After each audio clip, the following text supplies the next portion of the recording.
talking about the pain and purpose. And I'm looking for where my notes are here. I'm telling you, I'm buffering. But anyway, let me just go ahead and, so, Paul in Ephesians chapter 3, and remember this is called a prison epistle. This is what Paul wrote, is one of the 4 prison epistles that Paul wrote in his Roman imprisonment.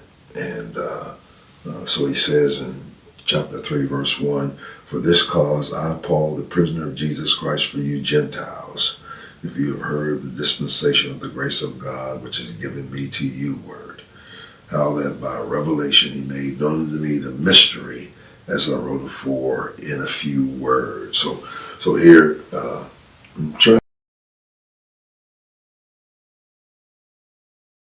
a very integral part of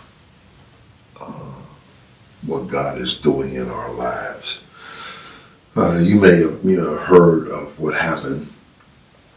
This young man wanted to be an Olympic swimmer, and he was on the island of St. Croix, and then came Hurricane Hugo, and it wiped out the only Olympic-sized swimming pool, so that he was going to be in the Olympics. He couldn't prepare properly, and so he was really disappointed, discouraged. You would be too. Here you are, you've prepared all your life for this. You've been, qualified and everything. Now, you can't, I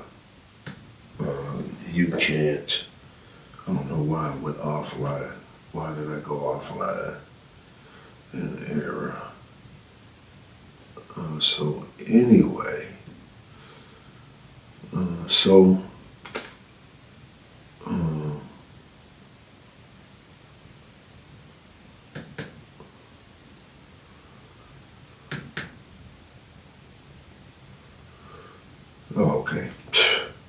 Okay.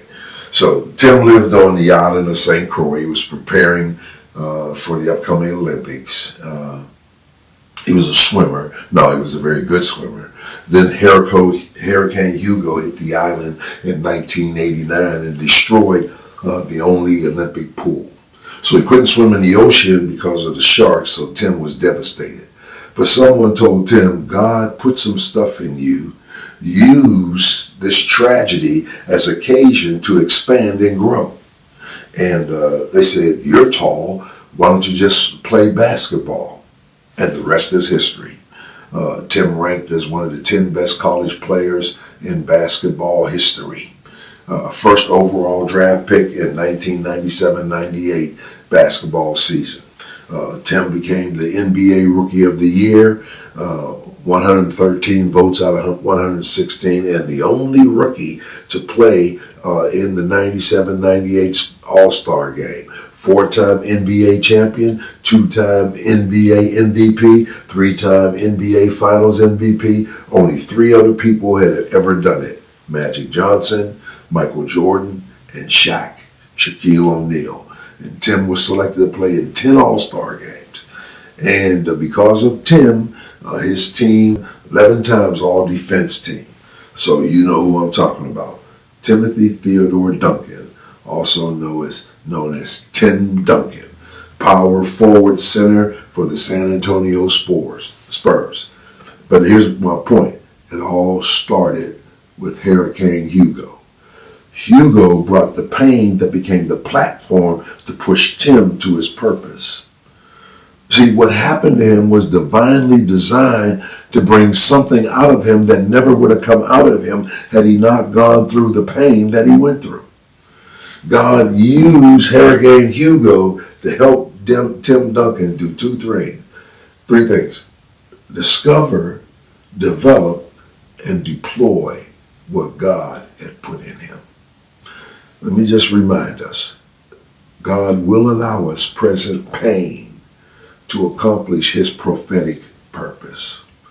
I remember coming coming to Chicago to attend Moody. Do you know what the instigation was for me even coming and even being here? I wouldn't be talking to you right now if I hadn't been rejected by my home church.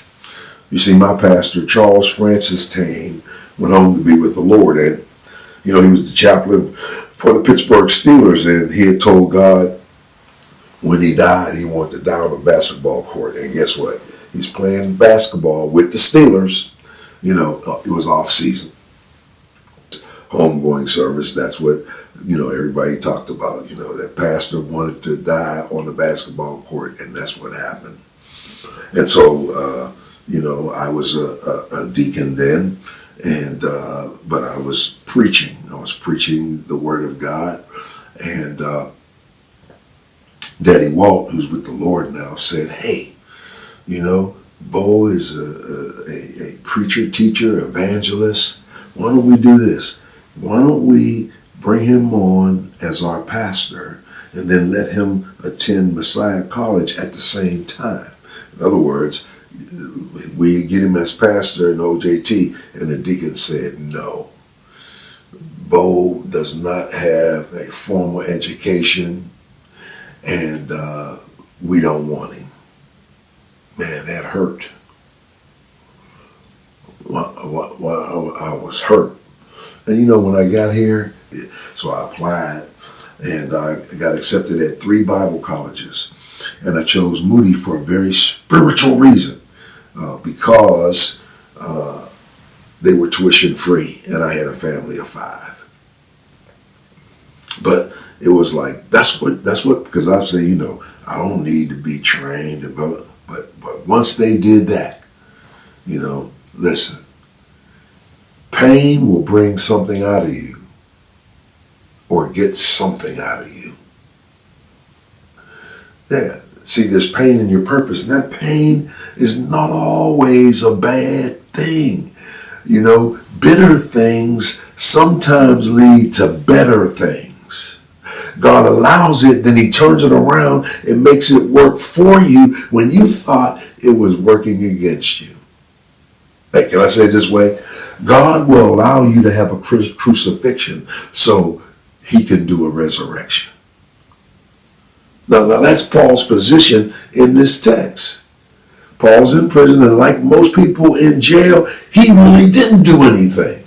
He really is innocent. But he's not complaining. He's not clamoring. He's not crying to get out. Why, Paul? It's part of my purpose. For this cause, which means if God brings you to it, God can bring you through it. God may not keep you from it, but God will keep you in it. You remember Shadrach, Meshach, and Abednego in the fiery furnace? Do you remember that? You can't forget it, can you? Nebuchadnezzar, wait a minute. I did my Babylonian math. 1 + 1 + 1 = 3. I put 3 boys in the fiery furnace. Then how come I see 4? And the 4th looks like the Son of God. Jesus didn't keep them from the fire. Jesus got into the fire with them. He may not keep you from it, but he will keep you in it. And so, and listen, here's what them 3 Hebrew boys said, Shadrach, Meshach, and Abednego, or Hananiah, Azariah, Mishael said, it is better to trust God and be cast into a furnace of fire than reject him and be cast into the lake of fire. Do you know that yet? Let me say it again. I said it's better to be cast in a furnace of fire than reject Jesus and be cast into the lake of fire. Why? Because Jesus is God in the flesh. Here, Nebuchadnezzar says, hey, it's the Son of God. That's a designation of deity. That's God in that flame. And, the old preacher used to imagine up in heaven what was going on. And God said, you see that? Michael, how quick can you get there? Michael said, take me just a minute, Lord. And he said, that's too long. He said, Gabriel, How long will it take you to get there? He said, well, I'm your messenger angel, Lord. I can get there in 30 seconds. God said, oh, that's too long. And Michael and Gabriel looked at Jesus and said, how long will it take you to get there? And Jesus said, I'm already there. And so they're in that fiery furnace. And just by the way, I just want you to see something. He made it 7 times harder. 7 is God's number for perfection. And so he heated that thing up. Even the people that threw them in were burned up. But they weren't burned. Their hair wasn't singed. You know it well. You went to Sunday school, or some of you dumped something. Didn't smell like smoke. What was burned on them? Hey, get this. This is powerful. It says the ropes that they bound them with were burned off. That's the only thing. They're in the fire. Hey. They're in the fire. And Jesus is in the fire with them. And the only thing he allows to be burnt off, get this now, don't forget this, because you're going through right now, and you're hurting right now. And that pain, you're saying, man, I don't want this. I don't want this. God, why? The only thing that was burnt was the ropes. So he put them in the fire. And the only thing that was burnt off was what the world put on them to bind them. Whew. Man, hey, I don't know about you, but my last painful experience, and I'm still, got a residue. He burnt some stuff off me. He took my faith to the next level.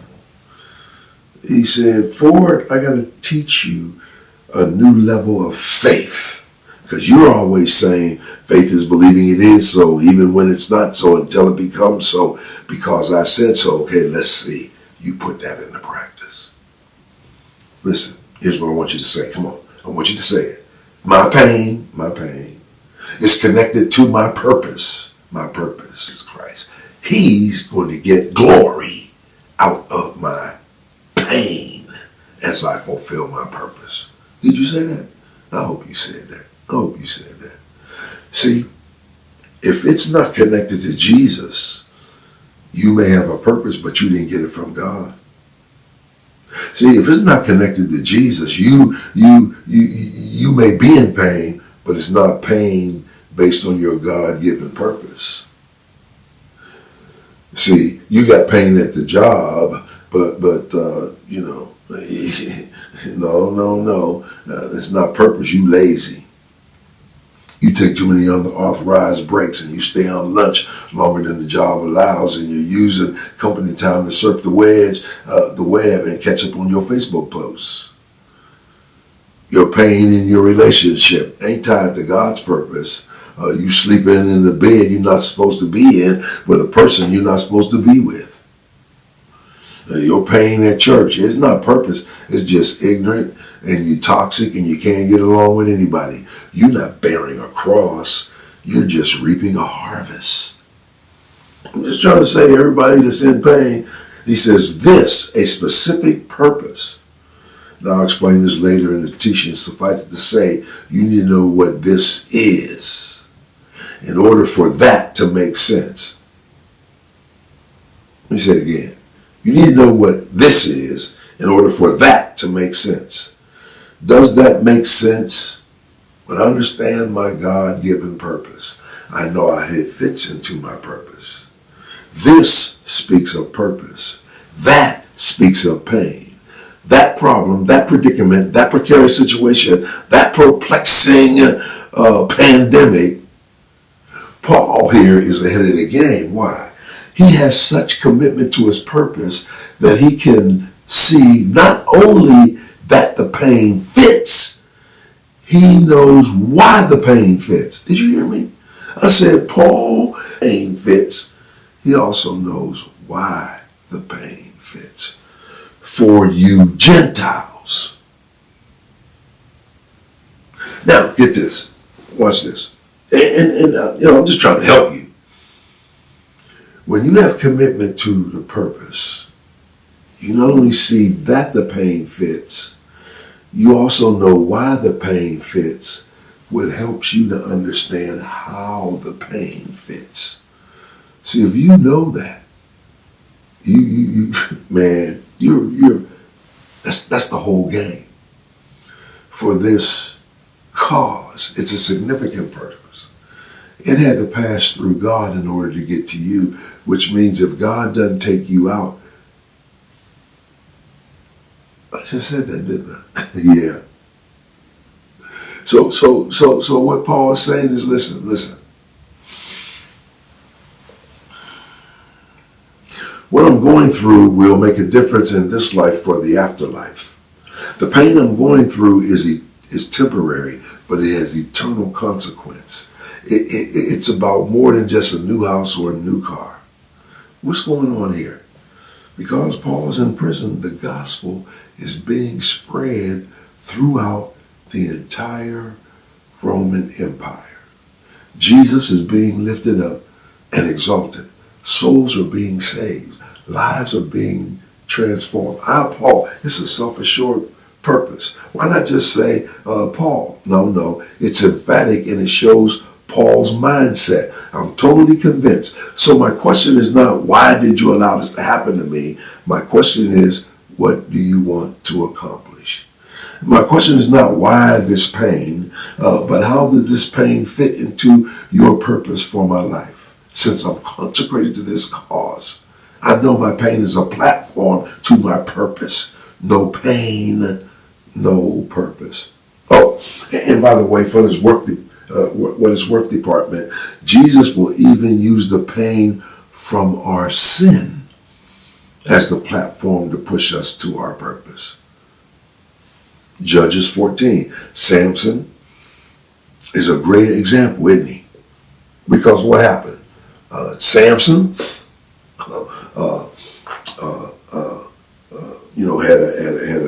had a problem.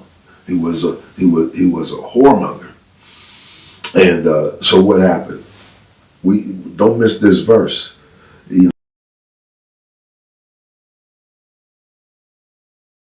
Anybody know? Write it in the chat. Write it in the chat. Give you time. 7 days. 7-day marriage. Why? The Bible says, King James, Samson smoked the Philistines hip and thigh, and that's what women got him with. Hips and thighs. Man, he was an accident wait so he could use Samson to finally defeat the Philistines that were messing with the Israelites in the book of Judges. And then what happened? He got a haircut in the devil's barbershop, but then his hair grew back. And he's the one who told God, take me with them, let me die with them. And so what happens? He killed more Philistines in his death than he did in his life. So 4, it's a sovereign purpose. This, a specific purpose. Cause, is a significant purpose. Paul, a self-assured purpose. So God often uses pain as a platform to push us to our God-given purpose in life. And we looked at those truths. We said you got to have the right perspective about the pain for your purpose. And then secondly, you have to have the related purpose for your pain from your purpose. You have to understand the recognized privilege of the pain for your purpose. The reference priority through the pain from your purpose. The righteous prayer in pain for your purpose. You're going through some things right now. It's hurt. It hurts. It's painful. You tore up from the floor up. But you need to realize that our sovereign God has a sign over your life that reads, God at work. You can't see him working, but he is. But later on, you will know that even though you didn't see him working, he was. And some of you know what I'm talking about, because when you look back over your life and see the hand of God, now, when you didn't see it then, neighbor, he's working on it right now. That pain is a platform to push you to your purpose. Ask Joseph. His pain was a platform to push him to his purpose. Ask Moses. His pain was a platform to push him to his purpose. Ask David. His pain was a platform to push him to his. Ask Mordecai. His pain was a platform to. Ask Daniel. His pain, ask Jesus. Hebrews 5:8. Though he were the Son, yet he learned obedience by the things that he suffered. Friday was full of pain. I mean, you know what happened Friday? Friday was when we had 2 nights in one day. Friday was when we had midnight at midday. Friday is when the SUN refused to shine because the SON who created it was dying. And everybody knows that 2 suns can't shine at the same time. You remember that. I'll talk about it again, Lord willing, during a Holy Week when I talk about midnight at midday. But that was the beginning of the weekend. That was the beginning. Oh, but what happened? There was purpose in his pain. The Bible tells us he was wounded for our transgressions. He was bruised for our iniquity. The chastisement of our peace was upon him, and by his stripes we are healed. Wow. But God commended his love toward us, and that while we were yet sinners, Christ died for us. The Bible says, looking unto Jesus, the author and finisher of our faith, who for the joy, what joy? There was no joy in that cross. There was no joy in the being beat with a cat of 9 tails that had bone and glass and metal in it. It was no joy in having a crown of thorns that were 5-6 inches long jammed into your head, all your beard plucked out. There was no joy in that. He looked beyond the right now and was looking at the not yet, because the writer of the book of Hebrews talks about the Lord Jesus Christ. And he said it, for the joy that was set before him, he says he did what? He endured the suffering of the cross, despising the shame. Listen to this. Looking unto Jesus, the author and finisher of faith, who for the joy that was set before him endured the cross, despising the shame, and is sat down at the right hand of the throne of God. You know what it said? Let me just read this part in Hebrews chapter 1. It begins to talk about him and what he did and why he did it. He did it, then listen to what he says. Now remember, God said to our God, let me just read it. Here's what it says. Hebrews 1:9. But we see Jesus, who was made a little lower than the angels for the suffering of death, crowned with glory and honor. Suffering of death, pain, crowned with glory and honor, purpose, that's his glory. That he, by the grace of God, should taste death for every man, pain. For it became him for whom are all things, and by whom all things, in bringing many sons unto glory, purpose, to make the captain of their salvation perfect through sufferings, purpose. For both he that sanctifieth and they who are sanctified are all of one, for which cause he is not ashamed to call them brethren, saying, I will declare thy name unto my brethren. In the midst of the church will I sing praise unto thee, and again I will put my trust in thee, and again, behold, I and the children with God hath given me. Now, let me just read it. This is powerful.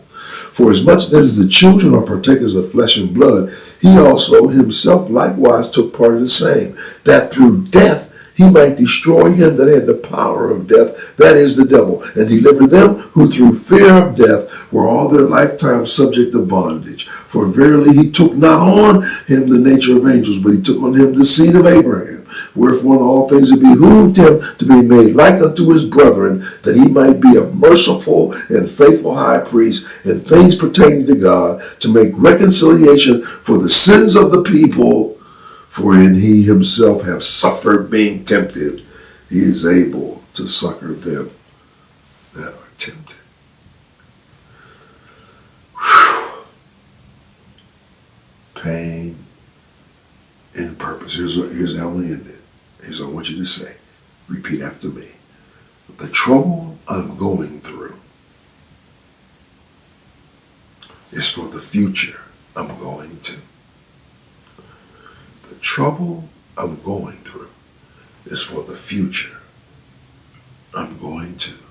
When it looks like everything is falling apart, because I have a God-given purpose, everything's not falling apart, it's falling in place. My stumbling blocks, keep talking, are actually my stepping stones. Come on, keep saying it. So that my setback is a set up for my comeback. And let me tell you what I'm learning. One of my sisters called me and said, Pastor Ford, are you ready for what God is going to do? Because it's going to be fabulous. It's going to be fantastic. It's going to be overwhelming. And I said, I'm ready. He just got started. And I'm looking, and I still got pain. But I realized that my pain was my platform to push me to my God-given purpose.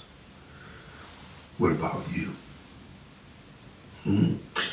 Warren Wiersbe said all the time, when the outlook looks bleak, try the uplook. What else should I do now? 1 Thessalonians 5:18, in everything. Not for everything. Genitive of sphere. Locative of sphere. Located in the midst of it.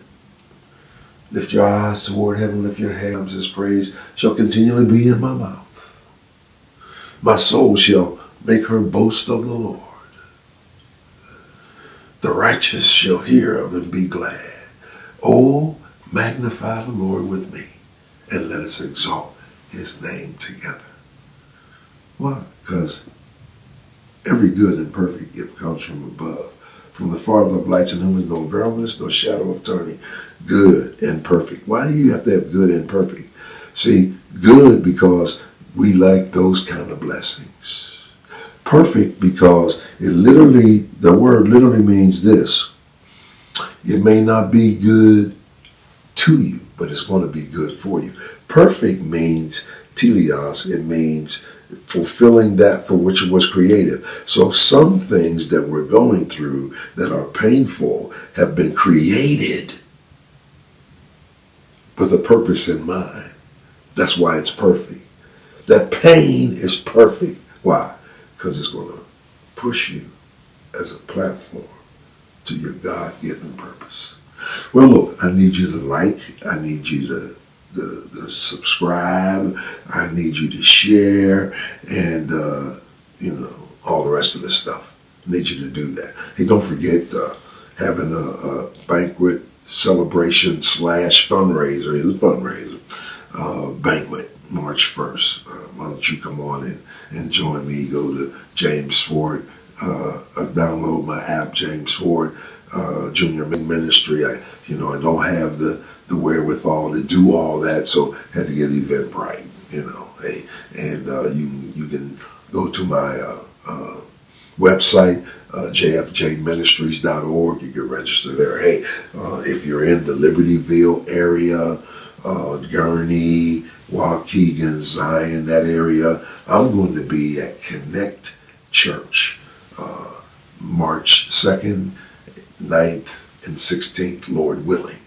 And I want you to join me there. When I was at CBC, many of you up in that area said, it's too far. Well, I'm going to be in your area 3 weeks in a row. I want you to come on and worship with me at Connect Church. You can Google and get the information. I'll put it on eventually. I've been saying you're going to put it on, but I'll put it on eventually. And so, listen, Maranatha, grace and peace. Have a God day.